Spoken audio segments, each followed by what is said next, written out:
गांव के लोग सरिता देवी को बहुत समझदार मानते थे। कोई भी उलझन हो, कोई भी पारिवारिक झगड़ा हो, लोग सीधा उन्हीं के दरवाजे पर आ जाते थे।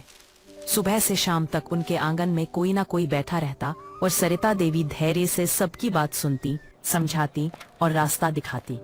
गांव में उनकी इज्जत थी, नाम था, लेकिन इस इज्जत की कीमत उनकी बहू कीर्ति को चुकानी पड़ती थी। कीर्ति का पूरा दिन रसोई और मेहमानों की सेवा में निकल जाता। कोई आए तो चाय, कोई रुके तो नाश्ता, कोई देर करे तो खाना।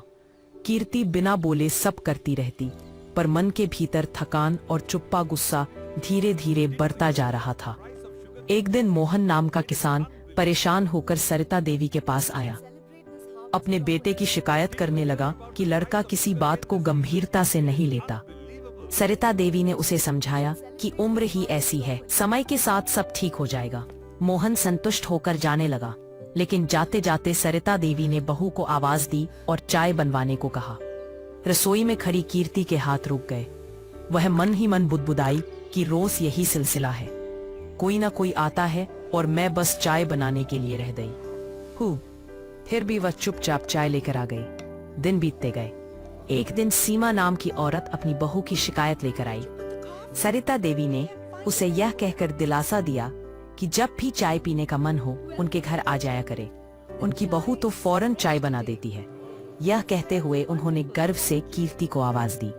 कीर्ति ने फिर वही किया जो रोज करती थी, लेकिन इस बार मन में सवाल और गहरे हो गए। क्या मैं सिर्फ इसी काम के लिए हूँ? आखिरकार एक दिन कीर्ति ने अपने पति प्रकाश से बात की। उसने साफ कहा कि घर में रोज पंचायत लगने से उसे बहुत परेशानी होती है। प्रकाश ने माँ की इज्जत का हवाला देकर बात टाल दी।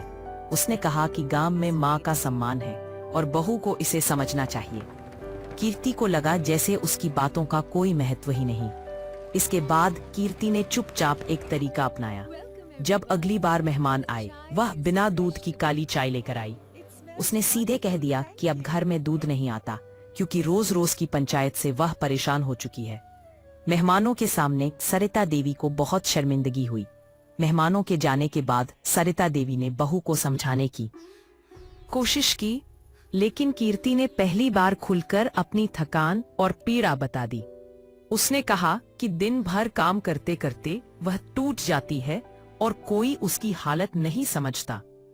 सरिता देवी ने गुस्से में कह दिया कि अब वह खुद सब संभाल लेंगी। अगले दिन से उन्होंने सच में रसोई और पंचायत दोनों का जिम्मा अपने ऊपर ले लिया। लेकिन कुछ ही दिनों में उनका शरीर जवाब देने लगा।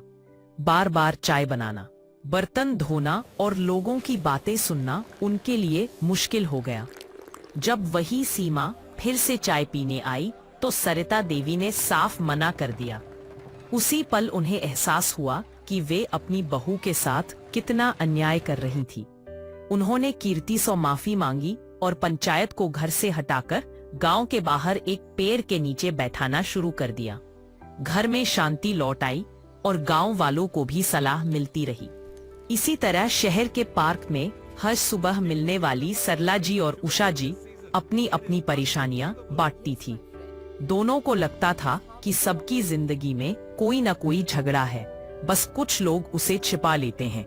वे अक्सर श्रीमती टंडन को देखकर सोचती थी कि शायद उनकी जिंदगी बिल्कुल परफेक्ट है। एक दिन बारिश में श्रीमती टंडन ने उन्हें अपनी कार में बैठाकर घर पहुंचाया।